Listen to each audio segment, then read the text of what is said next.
श्री गुरु चरण सरोज रज निज मन मुकुर सुधार। वर्णहु रघुवर विमल जस जो दायक फल चार। बोलिए सियावर रामचंद्र की जय।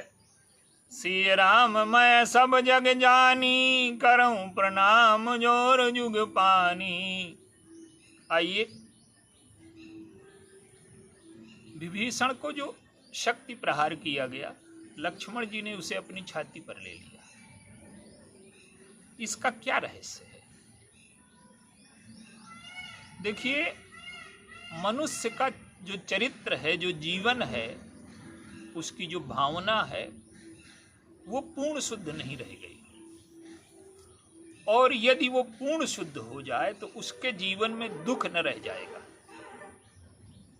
चरित्र की, भावना की, विचार की शुद्धता के बिना जीवन में दुख का विनाश नहीं हो सकता। आज मनुष्य के जीवन का लक्ष्य क्या है? जो हम चाहते हैं वो अगर मिल जाए तो ये सफलता है। लेकिन भगवान राम के जीवन में जो चाहते हैं वो मिल जाए सफलता नहीं है। हम अपनी मर्यादा की सीमा में रह करके, किसी के साथ अन्याय न करते हुए, किसी को धोखा न देते हुए, लंका पर जो विजय है, उस विजय का अर्थ किसी को पराजित करना नहीं है। जैसे शरीर में कोई फोड़ा हो जाए तो उसे काटना पड़ता है निर्मम होकर के। तो सारे जीव, सारे मनुष्य सुखी हो जाएं, ये राम राज्य का लक्ष्य है। किसी के जीवन में भी दुख का लेस न रह जाए। और ये तब होगा जब मनुष्य का चरित्र पूर्ण शुद्ध हो जाए। अब आप देखिए, विभीषण रावण के भाई हैं, भगवान की शरण में आए हैं। यदि कूटनीति होती, राजनीति होती, किसी की वस्तु पर अधिकार करना होता, लंका पर विजय पानी होती, तो विभीषण पर सांग मारी गई। उसके लिए अपने प्राणों को लगाने की क्या आवश्यकता थी? लेकिन अगर विभीषण मर जाएं तो भगवान राम की पराजय हो गई। वो भले ही लंका पर विजय प्राप्त कर लें, वो विजय अधूरी होगी। जो पूरी विजय है भगवान राम की, उसे हम कैसे परिभाषित करेंगे? सारे राक्षस मर गए, और युद्ध में तो दोनों तरफ से मरते हैं लोग, बंदर भी मर गए। युद्ध इसीलिए विभीषण का युद्ध की बहुत भयानक है कि लड़ते तो दो राष्ट्र हैं, दो राजा हैं, पर मरने वाले तो वो लोग होते हैं जो एक दूसरे को पहचानते ही नहीं। तो अंगद अगर भगवान राम से विद्रोह करके रावण की ओर मिल जाए, विभीषण मर जाए और एक भी बंदर मर जाए तो रावण जीतेगा, भगवान राम न जीतेंगे। इसीलिए आप देखिए कि राक्षस तो सारे मर गए, पर बंदर जो मर गए थे उन्हें पुनः जिलाया गया। क्या अर्थ है इसका? कि जिसे हम पूर्ण शुद्ध चरित्र कहते हैं, पूर्णता में एक समस्या होती है। जैसे शुद्ध घी है, तो शुद्ध घी कब होगा? जब उसमें कोई मिलावट न हो।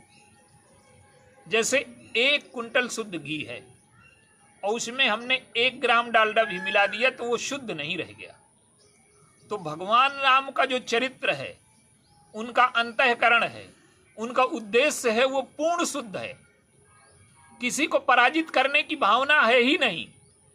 वो तो समाज को स्वस्थ बनाने की प्रक्रिया है लंका का युद्ध।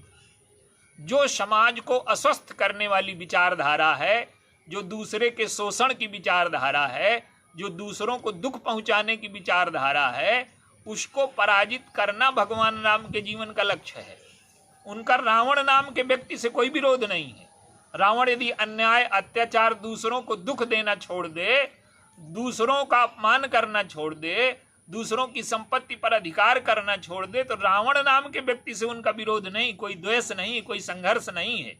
रावण का वध जैसे एक डॉक्टर है तो ऑपरेशन करता है, तो वो प्रयास ये करता है कि दवा से ठीक हो जाए, फोड़ा को चीरना न पड़े। लेकिन कभी ऐसी परिस्थिति आती है कि फोड़े को चीरना पड़ता है, कठोर बनना पड़ता है।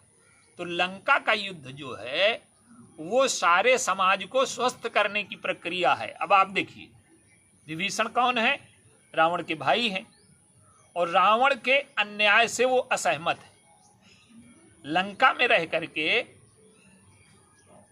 वो चाहते हैं कि रावण अत्याचार बंद कर दे, रावण को समझाते भी हैं, पर रावण सही बात नहीं समझता। और जब भगवान की शरण में आते हैं, भगवान ने शरणागति कर ली, वो बड़े प्रसंग हैं। लेकिन यहाँ जो विभीषण और मेघनाद का संवाद होता है उसे समझिए। वो क्या कहता है कि तुम राष्ट्र के द्रोही हो, भाइयों के द्रोही हो, जीवन भर तुमने सुख सुविधाओं का उपयोग किया और आज तुम शत्रु के पक्ष में मिल गए। जब युद्ध का समय आया, संकट का, तो मेघनाद का पक्ष ठीक लगता है। लेकिन विभीषण का पक्ष भी आप देखिए। विभीषण कहते हैं कि जिस घर में हम रहते हैं उस घर ने हमें बड़ी सुविधाएं दी, हमें पानी से बचाया, हमें सर्दी से बचाया। अगर उस घर में आग लग जाए तो क्या करें? हम उसी घर में जल करके मर जाएं कि बाहर निकल करके उस घर को बुझाने का प्रयास करें? तो लंका में रावण के दुष्चरित्र की आग लग गई है, और मेरा कर्तव्य है कि मैं सत्य के पक्ष में, न्याय के पक्ष में बाहर निकल करके उस आग को बुझाने का प्रयास करूं। भगवान राम के दर्शन को आज का व्यक्ति इसलिए नहीं समझ पाता कि उसके जीवन में शुद्धता है ही नहीं। उसको विजय चाहिए, चाहे शुद्ध तरीके से मिले चाहे अशुद्ध तरीके से मिले। तो मेघनाद ने जो सांग मारी विभीषण पर, गोस्वामी जी कहते हैं कि लागत सांग विभीषण ही पर, सी पर आप भय हैं। लक्ष्मण जी कहते हैं कि अगर विभीषण की मृत्यु हो गई तो हमारा सिद्धांत पराजित हो जाएगा। जिसको हमने शरण में लिया है उसकी रक्षा न कर पाए तो ये हमारा अपमान होगा। और दूसरा ये कि जो अन्याय को छोड़ करके न्याय के पक्ष में चला आया, जो उस पक्ष में खड़ा है कि जो दूसरों को पीड़ा पहुंचा करके सुख पाने की जो प्रवृत्ति है वो रावण की है। और विभीषण क्या है कि विभीषण वो हैं जो दूसरों को दुख पहुंचाने वाले के पक्ष में नहीं है। आज हम भाई का साथ देते हैं, भाई चाहे जितना अन्याय करे, जैसे कर्ण का चरित्र है। दुर्योधन का साथ वो नहीं छोड़ सकता। भगवान कृष्ण ने उसे समझाया कि तुम सूर्य के पुत्र हो, अंधे के पुत्र से तुम्हारी कोई मित्रता नहीं हो सकती। माने ज्ञान और अज्ञान का कोई मित्रता कोई नहीं हो सकती। लेकिन वो समझने को तैयार नहीं, तो उसको मरवाना पड़ा।